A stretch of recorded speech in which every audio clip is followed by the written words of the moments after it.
மச்சான் எனக்கு இந்த மாதிரி ஒரு ஆசை இருக்கு மச்சான். ம். பம்பா பாக்கியா வந்து எப்படின்னா, ஆ நானும் அவனும் ஒண்ணாவே ட்ராவல் பண்ணி கச்சேரி லைட் மியூசிக்லேருந்து ஓ! ஒண்ணாவே வந்தவங்க. ஓகே. நான் கேட்ட உடனே அவன் வந்து, "நீ ஃபுல் சாங் நீ பாடு மச்சான்." ஓ! நான் சொல்லிக்கிறேன் சேனல் கிட்ட. ம். ஏன்னா நான் பாடிட்டேன் மச்சான். ரஹ்மான் சார்கிட்ட நான் பாடிட்டேன். எனக்கு அவருக்கு என்ன நல்லா தெரியும். எனக்கு அவர நல்லா தெரியும். "நீ பாடணும் மச்சான். நீ தான் ஹிட் ஆவணும். நீ உன் டேலண்ட் என்னன்னு தெரியும். நீ என்னோட நல்ல சிங்கர்றா." அப்படின்னு அவன் என்கிட்ட சொல்லுவான். ஓ! "நீ பாடணும் மச்சான். நீ பாடு. சார் கட்டாயம் உனக்கு பிடிக்கும்." அப்படின்னு சொல்லி அந்த இடத்த விட்டு குடுத்த ஒரு சிங்கர் இண்டஸ்ட்ரியில நான் யாரையும் பார்க்கல. ஆ. ஓகே. நைஸ். இன்னைக்கு வரைக்கும். ஓகே. ஏன் நான் தான் பாடுவேன்னு சண்டை போட்டு என்கிட்ட மைக்க புடுங்குன சிங்கர்ஸ நான் பார்த்துருக்கிறேன். ஆ. ஆனா, "நீ பாடு மச்சான். நீ தான் ஜெயிக்கணும்." அப்படின்னு சொன்ன ஒரு உன்னதமான ஆத்மா. ஓகே. பம்பா பாக்யா. ஓகே. அவரு ரகுமான் சார் என்ன ஃபீட்பேக் குடுத்தாரு? ஓ. ஸோ அதுக்கப்புறம் அந்த பாட்ட பாடுனேன். ஆ.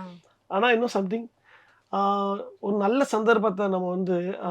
ஒரு நெர்வஸ்னஸ்ஸாலயோ, இல்ல வந்து ஒரு பதட்டம் நமக்கே தெரியாம இனம் புரியாத பதட்டம் ஒண்ணு ஆ. வரும்போது, ரஹ்மான் எட்டாத கனி என் கனவு அந்த ஒரு பெர்சன் வந்து முன்னாடி உட்காந்துருக்காரு. எனக்கு உடம்பெல்லாம் ஷாக் அடிச்ச மாரியே இருந்துச்சு. ம். ஐ டோன்ட் நோ நான் வந்து என்னோட பெஸ்ட்ட குடுத்தேனான்னு கேட்டா, டோட்டலி இல்லன்னு சொல்லுவேன். ஓகே. அந்த ஒரு என்னால சின்ன குடுக்க பதற்றம் முடியல. வந்தது. ஓகே. என்னால ம். நான் வந்து ரொம்ப ஃபீல் பண்ணேன். ம். என்னடா இது! என்னால அப்படி ரொம்ப ம். சாதாரணமா அனாவசியமா பாடிட்டு போவேன் அந்த பாட்ட நானு எல்லா இடத்துலயுமே. ஓகே. ஆனா அன்னைக்கு நான் ஏன் அவ்வளோ கஷ்டப்பட்டேன்னு எனக்கு தெரியவே இல்ல.